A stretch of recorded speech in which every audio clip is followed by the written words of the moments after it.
Masalah kesehatan jiwa di Indonesia masih dianggap sebagai hal yang tabu untuk dibicarakan karena dianggap aib bagi keluarga. Selain itu, masih banyak masyarakat Indonesia yang belum sadar tentang pentingnya kesehatan jiwa bagi peningkatan kualitas kehidupan. World Health Organization mendeskripsikan kesehatan sebagai suatu kesatuan yang mencakup fisik, mental, dan kesejahteraan. Lalu, inovasi seperti apakah yang diperlukan dalam mendukung peningkatan kesejahteraan jiwa di Indonesia yang berkelanjutan? Assalamualaikum warahmatullahi wabarakatuh. Om Swastiastu, Namo Buddhaya, Salam Kebajikan. Tahukah Anda bahwa World Health Organization telah mendefinisikan sehat sebagai suatu keadaan sejahtera meliputi fisik, mental, sosial, dan bukan hanya ketiadaan suatu penyakit atau kelemahan. Adanya pandemi COVID-19 di Indonesia membawa berbagai macam dampak pada beragam sektor. Salah satunya adalah masalah kesehatan jiwa. Pada tahun 2020, WHO telah melakukan survei kepada 130 negara di dunia dan mendapatkan fakta bahwa sebanyak 93% layanan kesehatan jiwa terhenti selama pandemi COVID-19. Hal ini membawa konsekuensi bahwa akan terjadi peningkatan masalah kesehatan jiwa yang disebabkan karena respon berduka, isolasi mandiri atau isolasi sosial, ketakutan akan penyakit, dan juga kehilangan pekerjaan hingga orang yang dikasihi. Di sisi lain, anggaran kesehatan jiwa di suatu negara kurang dari 2%. Hal ini akan berdampak pada kualitas pelayanan yang diberikan, tenaga kesehatan, intervensi, dan akses obat menjadi tidak optimal. Lalu, bagaimana kondisi kesehatan jiwa di Indonesia? Menurut riset yang dilakukan oleh Kemenkes pada tahun 2020, didapatkan data bahwa kasus kesehatan jiwa di Indonesia meningkat pesat dari yang sebelumnya 197.000 pada tahun 2019 menjadi 227.000 kasus pada tahun 2020. Angka ini didukung oleh Perhimpunan Dokter Spesialis Kesehatan Jiwa Indonesia, di mana selama pandemi COVID-19 terjadi peningkatan kasus depresi sebanyak 57,6%.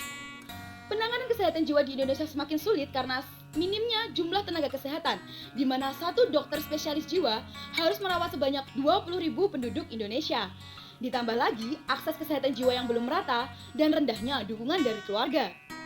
Selain itu, sebagian besar masyarakat Indonesia masih menganggap bahwa penyakit fisik lebih berbahaya dibandingkan dengan penyakit jiwa. Apabila tidak segera ditangani sejak dini, masalah kesehatan jiwa yang berkelanjutan akan dapat menyebabkan berbagai perilaku yang merugikan, seperti perilaku kekerasan, isolasi sosial, gangguan persepsi sensori seperti halusinasi, harga diri rendah kronis, hingga peningkatan resiko bunuh diri. Hal ini tentunya akan menurunkan kualitas sumber daya manusia Indonesia sehingga tidak mampu bersaing di dunia global dan akan menurunkan tingkat pendapatan serta kesejahteraan di suatu negara. Oleh karena itu, kami, mahasiswa Universitas Airlangga, Excellent with Morality, saya Halfi Zakia Gusti Puspitasari, bersama dengan rekan saya, Yonia Rafikananda, dan Fadila Setiasari, mempersembahkan sebuah inovasi yang berjudul I Care You, aplikasi edukasi berbasis self-help assistant, sebagai upaya pencegahan dan rehabilitasi masalah kesehatan jiwa di Indonesia. Individu dengan usia produktif cenderung mengalami peningkatan aktivitas serta mendapatkan tuntutan beban hidup yang semakin tinggi. Nah, oleh karena itu, tidak jarang sebagian dari mereka mengalami yang namanya burnout syndrome yang diperparah dengan adanya coping negatif, sehingga sulit untuk meluapkan emosi yang terarah. Selain itu, semakin dewasa, siklus pertemanan akan semakin berkurang, dan juga seseorang akan lebih jarang mengakses informasi mengenai kesehatan. Apalagi dalam kondisi seperti sekarang ini, yaitu pandemi COVID-19, di mana kita diharuskan untuk selalu menjaga jarak dan juga selalu tetap di rumah. Nah, oleh karena itu, seseorang tidak memiliki sumber dukungan yang efektif.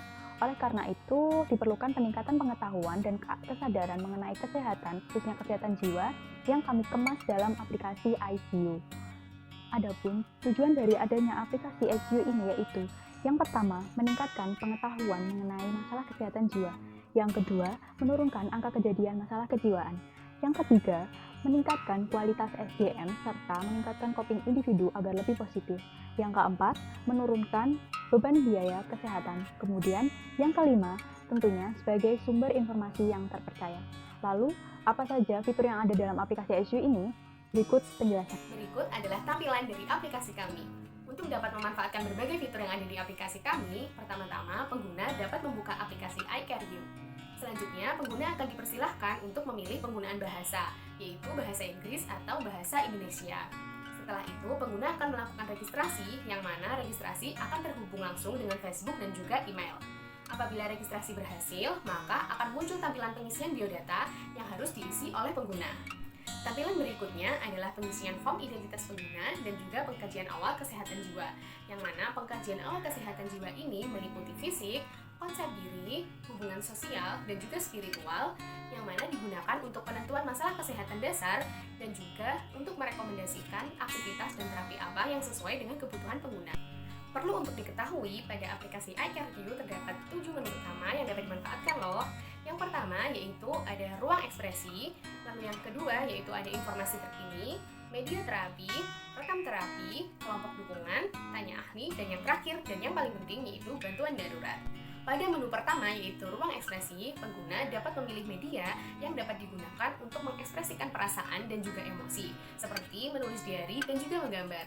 Selanjutnya, pada menu yang kedua yaitu informasi terkini, pengguna akan disajikan berbagai informasi dan juga berita terkait kesehatan jiwa yang akan dikelola secara up to date.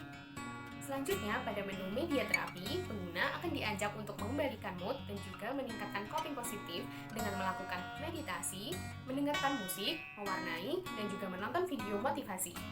Untuk menu selanjutnya, yaitu rekam terapi, di sini pengguna dapat memasukkan jadwal terapi. Untuk menambah kebermanfaatan dari aplikasi ini, kami juga menyediakan menu kelompok dukungan, yang mana pada menu ini memfasilitasi pengguna untuk menemukan support system dan melakukan tindakan yang bermanfaat. Menu lain pada aplikasi ini yaitu tanya ahli, di mana pada menu ini pengguna dapat melakukan konsultasi dan juga bertanya kepada tenaga ahli seperti dokter jiwa, perawat jiwa, psikolog, dan juga tenaga farmasi. Kelebihan lain dari aplikasi ini yaitu terdapat fitur bantuan darurat, yang mana fitur bantuan darurat ini dapat mencegah kejadian yang tidak diinginkan, seperti resiko bunuh diri, menyakiti diri sendiri, atau menyakiti orang lain, yang mana fitur ini sudah terhubung langsung dengan rumah sakit, kantor polisi, kantor pemadam kebakaran, dan juga keluarga terdekat. Pada aplikasi ini juga terdapat fitur tambahan, yaitu fitur pemberitahuan yang dapat digunakan sebagai pengingat dan juga penyemangat harian bagi penggunanya. Rencana jangka panjang dari aplikasi iCareU adalah dapat menjadi promotor kesehatan jiwa dan dapat menurunkan angka kesakitan jiwa sehingga akan tercipta kualitas kesehatan dan kesejahteraan masyarakat yang baik, serta bersinergi bersama pemerintah dalam upaya penanggulangan dan peningkatan kesadaran terkait masalah kesehatan jiwa di Indonesia. Kesimpulannya, iCareU merupakan aplikasi berbasis self-help assistant di mana setiap individu diharapkan dapat meningkatkan pengetahuan, mencari media dan dukungan, serta memelihara kesehatan jiwa demi terwujudnya sumber daya manusia yang berkualitas mendukung Indonesia Emas 2045. iCareU, ingat sebelum kena, cegah sebelum parah.